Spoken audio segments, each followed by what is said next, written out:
Hello, I'm back in Ukraine and I'm just taking a walk here. And other day I saw the new Commodore phone, so you might have already seen it. It's a flip phone running 𝗖𝗢𝗡𝗟, and I think it's great that there is some alternative to Jolla phone, that it's not just a Jolla with Jolla phone and 𝗖𝗢𝗡𝗟, but that there's actually a new alternative within that space. So I think that's refreshing to see. And I hope people get it for that reason. But people are a bit complaining about the price, that it's between like $500 or $600, something like that, to get such a phone. So it's a flip phone, and they're kind of like into this dumb phone movement, so trying to like appeal to dumb phone users. So it's intentionally very restrictive and doesn't have that many features. But I think for me, maybe with the price, I could see myself paying that, but that's also like partly because I could put it as a company expense to buy such a phone. So yeah, normally maybe I wouldn't really want to pay that much money for a phone.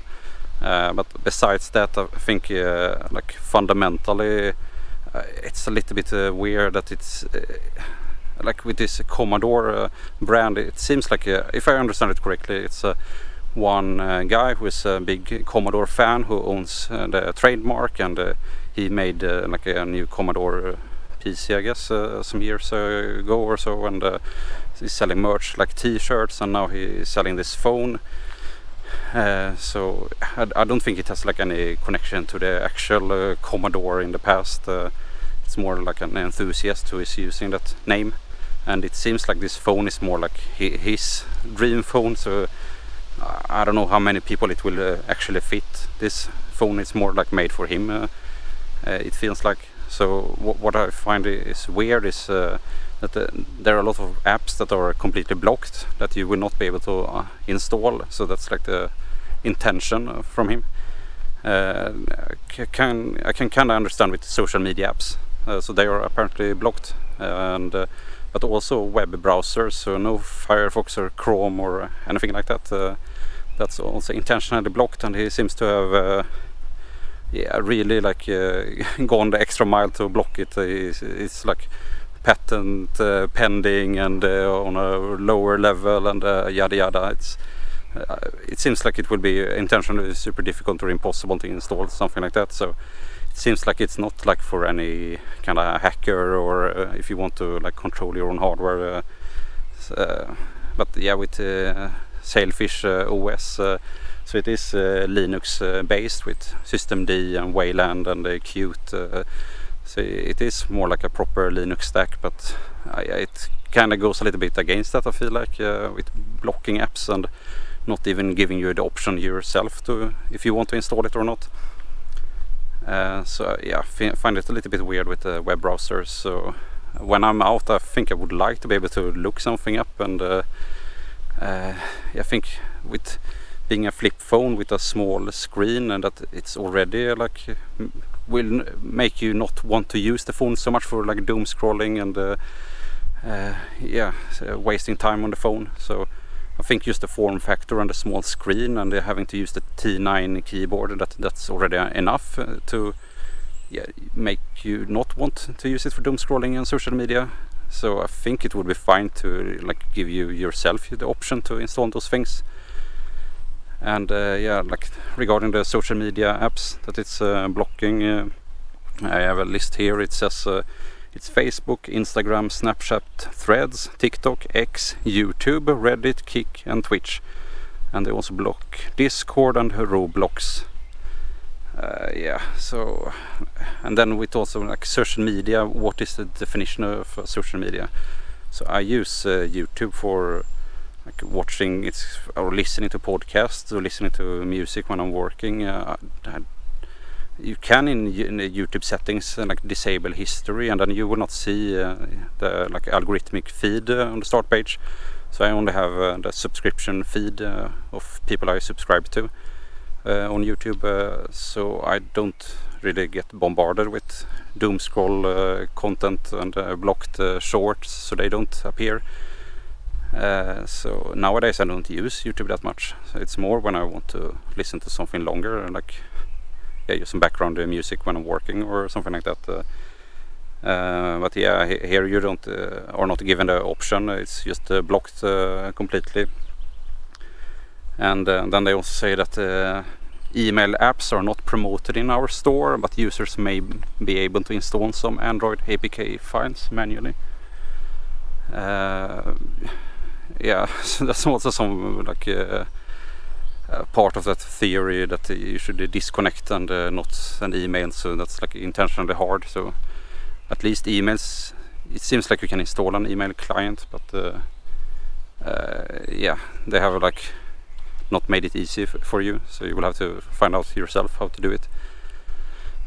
But yeah, that's at least workaround there. But with web browsers, and they're completely blocked, since the creator, he thinks it's like a backdoor to social media, and that you would browse a lot of social media if you had access to a web browser.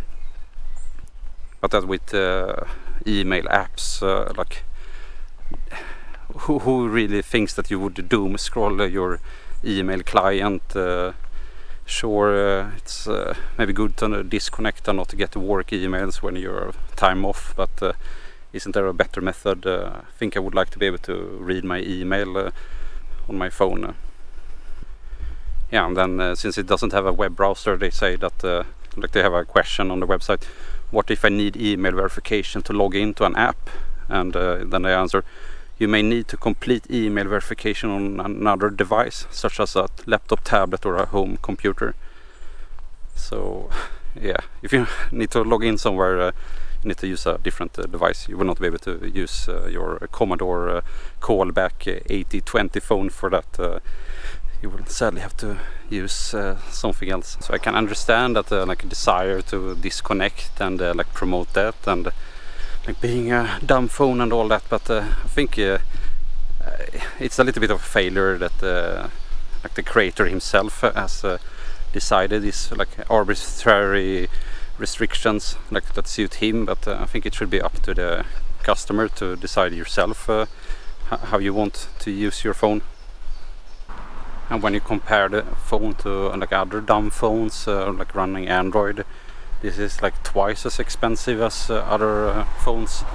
So yeah, even though like I like the aesthetics of it with being a flip phone, and it's kind of cool with the brand Commodore, and I also like the philosophy that they promote with being more offline and yeah, not living your whole life on the phone with the doom scrolling and consuming. So yeah, I subscribe to all of that, but now it feels like it's more like somebody else's dream phone and somebody else's like parental controls. And yeah, I think I would more like want to be treated like as an adult who can make my own decisions and not be forced by some arbitrary limits that maybe I don't want to like subscribe to, or yeah.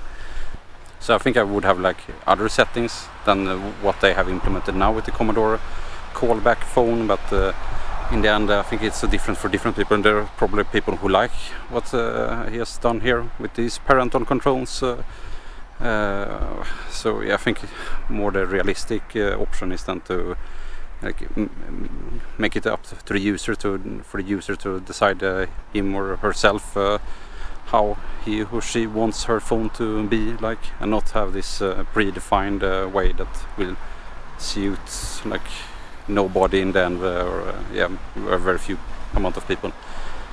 So it's a little bit sad. I want them to succeed because like when reading on the website about the Commodore Callback phone, I think the marketing is like spot on, and I think there are a lot of people who would like to want to use a phone like this. But if this turn out to be a failure, and then yeah, I think it's partly because of the price, but also partly because of the arbitrary limitation of apps. So yeah, I really wish that they would succeed, and it's good for 𝗖𝗢𝗡𝗟 that there is an additional phone besides 𝗨𝗟.